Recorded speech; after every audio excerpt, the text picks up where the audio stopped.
wabarakatuh. Halo pendengar setia podcast Pendidikan Keluarga, kembali lagi bersama aku Sylvie Yuliana dengan NPM A1J023014 dari Program Studi Pendidikan Non-Formal Fakultas Keguruan dan Ilmu Pendidikan Universitas Bengkulu. Senang sekali bisa bertemu kembali di sesi podcast kali ini. Sebelum kita masuk ke isi buku yang akan kita bedah pada hari ini, saya ingin mengajak Anda membayangkan dulu cover bukunya. Buku yang akan kita bedah kali ini yang berjudul Child, Family, and Community. Nah, begitu melihat covernya, kita langsung disambut perpaduan warna biru dan putih yang memberikan kesan tenang, bersih, dan profesional. Di beberapa sudutnya, ada sentuhan warna pink lembut yang membuat tampilannya terasa lebih hangat dan ramah, seolah menggambarkan kedekatan dan kasih sayang dalam hubungan keluarga. Judul buku ini ditata dengan font yang jelas dan tegas, sementara nama penulisnya terletak rapi di bawah bagian.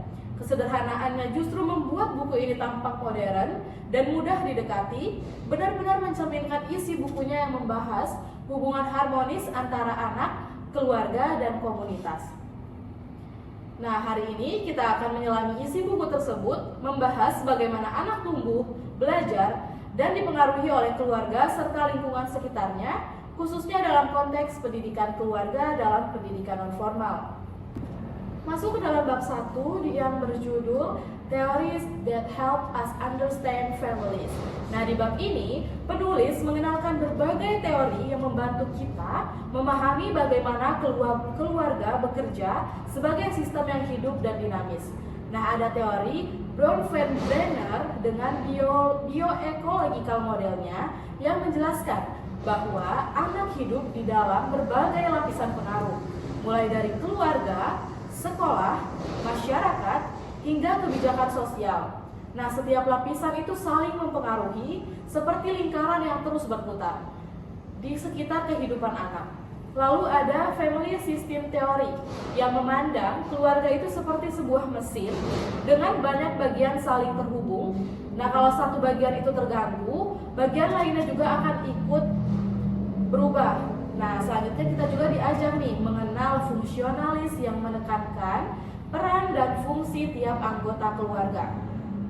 Konflik teori yang melihat ketimpangan dan kekuasaan di dalam keluarga, serta symbolic interaction yang menjelaskan bagaimana keluarga terbentuk dari makna, simbol, dan komunikasi sehari-hari.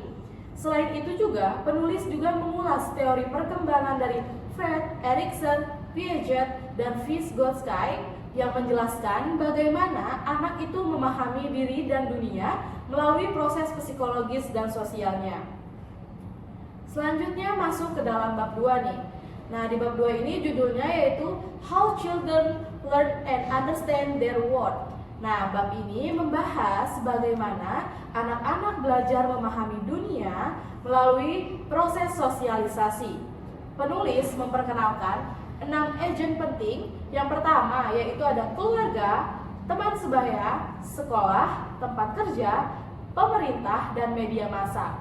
Nah, keluarga jadi tempat pertama anak belajar tentang cinta, kejujuran, dan nilai-nilai dasar kehidupan. Teman sebaya membantu mereka belajar kerjasama, berbagi, dan memahami perbedaan. Sekolah menanamkan disiplin, tanggung jawab, sementara media, terutama di era digital ini, ikut membentuk cara berpikir anak tentang dunia luar. Selanjutnya masuk ke dalam pembahasan di bab 3. Nah, judulnya itu What is a culture and why is it important? Nah, bab ini menjelaskan bahwa budaya bukan hanya tampak dari pakaian adat, makanan khas, atau bahasa daerah saja. Tetapi budaya lebih dari itu. Budaya adalah cara kita menjalani hidup sehari-hari. Nah, budaya mempengaruhi cara orang tua berbicara kepada anak, bagaimana mereka memuji, menegur, memberi aturan, hingga menanamkan nilai-nilai moral dan kebiasaan baik. Penulis juga membahas 2 tipe budaya nih, yang sering menjadi acuan dalam membesarkan anak. Jadi, budaya yang pertama itu ada budaya kolektivistik, yang menekankan kebersamaan, gotong royong, dan kepentingan keluarga. Selanjutnya yang kedua itu ada budaya individualistik yang menonjolkan kemandirian, kebebasan, dan pribadi. Nah, kedua budaya ini membentuk cara keluarga mengambil keputusan dan mendidik anak. Oke, masuk ke dalam bab yang keempat, yaitu How does gender influence children, families, and communities? Nah, pada bab ini membahas bagaimana anak sebenarnya mulai belajar tentang gender sejak usia sangat dini. Penulis juga menunjukkan bahwa mainan, warna pakaian, tontonan, hingga cara orang dewasa berbicara kepada anak itu membentuk persepsi mereka tentang apa yang dianggap cocok untuk laki-laki dan apa yang dianggap pantas untuk anak perempuan. Nah, hal-hal sederhana seperti ini misalkan contoh, memberikan mobil-mobilan pada anak laki-laki atau memberikan boneka pada anak perempuan dapat ikut mengarahkan perilaku dan minat mereka. Namun penulis menekankan bahwa perkembangan anak tidak seharusnya dibatasi oleh stereotip tersebut. Anak membutuhkan ruang mengeksplorasi diri, menemukan minat, dan mengekspresikan identitas mereka tanpa tekanan dari norma gender yang kaku. Keluarga juga berperan penting dalam menciptakan lingkungan aman dan terbuka bagi anak agar mereka itu dapat tumbuh menjadi versi terbaik dari diri mereka sendiri. Selanjutnya masuk ke dalam pembahasan bab 5 dalam buku ini. Bab 5 ini judulnya yaitu What is a Family atau apa itu keluarga. Nah, bab ini membahas bahwa konsep keluarga sebenarnya jauh lebih luas daripada sekedar ayah, ibu, dan anak. Penulis menjelaskan bahwa keluarga dapat berbentuk dalam banyak bentuk, seperti keluarga tunggal yang hanya memiliki satu orang tua. Terus ada keluarga adopsi, keluarga campuran, di mana keluarga campuran ini terdiri dari ayah dan ibu tiri, hingga keluarga besar yang beberapa generasinya itu tinggal bersama di dalam satu rumah. Inti pembahasan ini adalah bahwa keluarga tidak ditentukan oleh strukturnya, tetapi oleh kualitas hubungan di dalamnya.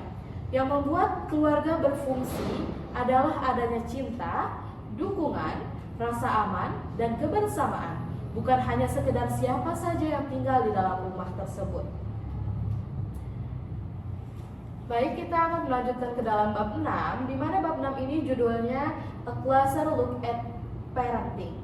Nah, di bab ini bisa dibilang nih jantung dari buku ini, di mana pada bab ini penulis membahas 4 gaya sekaligus, 4 gaya pengasuhan atau parenting stylist yang berpengaruh besar terhadap tumbuh kembang anak. Nah, yang pertama ada autoritatif atau tegas tapi hangat. Orang tua tipe ini menetapkan aturan yang jelas, tapi tetap mendengarkan anak. Mereka memberikan kebebasan dalam batas yang wajar. Nah, anak-anak dari keluarga seperti ini biasanya lebih percaya diri, mandiri, dan punya kontrol yang lebih baik.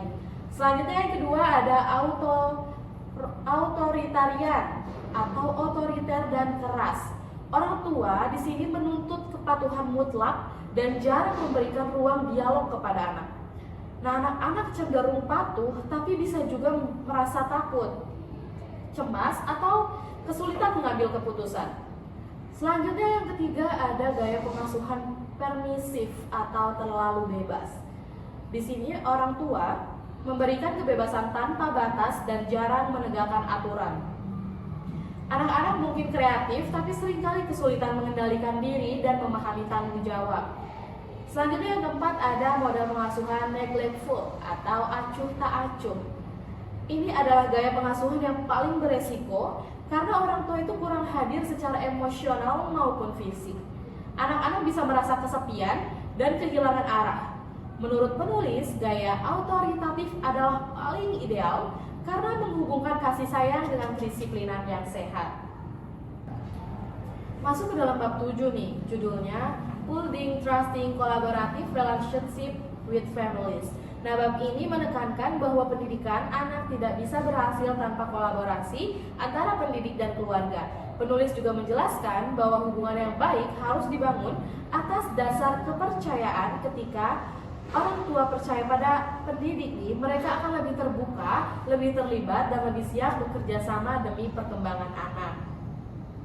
Selanjutnya masuk ke dalam bab 8. Judulnya bab 8 ini yaitu Welcoming and Supporting Families. Nah, di bab ini membahas pentingnya menciptakan lingkungan yang benar-benar ramah bagi semua keluarga tanpa memandang latar belakang sosial, ekonomi, atau kondisi emosional mereka. Setiap keluarga membawa cerita masing-masing, ada yang kuat dan stabil, ada pula yang sedang mengalami kesulitan. Nah, tugas pendidik adalah membuat mereka merasa diterima. Lingkungan yang inklusif dapat membantu keluarga itu merasa aman untuk berpartisipasi, bertanya, dan terlibat dalam pendidikan anaknya. Ketika keluarga merasa dihargai, mereka akan lebih percaya dan lebih aktif bekerja sama dengan pendidik. Nah, selanjutnya kita masuk ke dalam pembahasan bab 9 atau bab terakhir dalam buku ini. Nah, judulnya yaitu Creating Positive Goal-Oriented Relationship. Bab terakhir ini memperkenalkan pendekatan yang sangat positif, yaitu Strengths-Based Approach. Pendekatan ini mengajak pendidik untuk fokus pada kekuatan keluarga, bukan pada kekurangannya. Setiap keluarga memiliki potensi, entah itu rasa kasih sayang yang kuat, kebiasaan gotong royong, atau motivasi untuk belajar. Dengan menemukan dan mengembangkan kekuatan itu, pendidik dapat membantu keluarga menjadi lebih percaya diri dalam mendukung perkembangan anak. Dan itulah perjalanan kita menyusuri buku Child, Family, and Community. Buku ini mengingatkan kita bahwa pendidikan terbaik lahir dari hubungan yang penuh kasih sayang, saling percaya, dan saling menghargai. Keluarga adalah tempat pertama anak belajar tentang dunia, dan pendidik adalah mitra yang membantu menguatkan fondasi itu. Dengan bekerja sama, kita tidak hanya mendidik anak, tetapi juga membangun komunitas yang lebih hangat dan suportif. Terima kasih sudah mendengarkan. Sampai jumpa di episode berikutnya. Tetap belajar, tetap peduli, dan terus menguatkan keluarga-keluarga di sekitar kita. Assalamualaikum warahmatullahi wabarakatuh.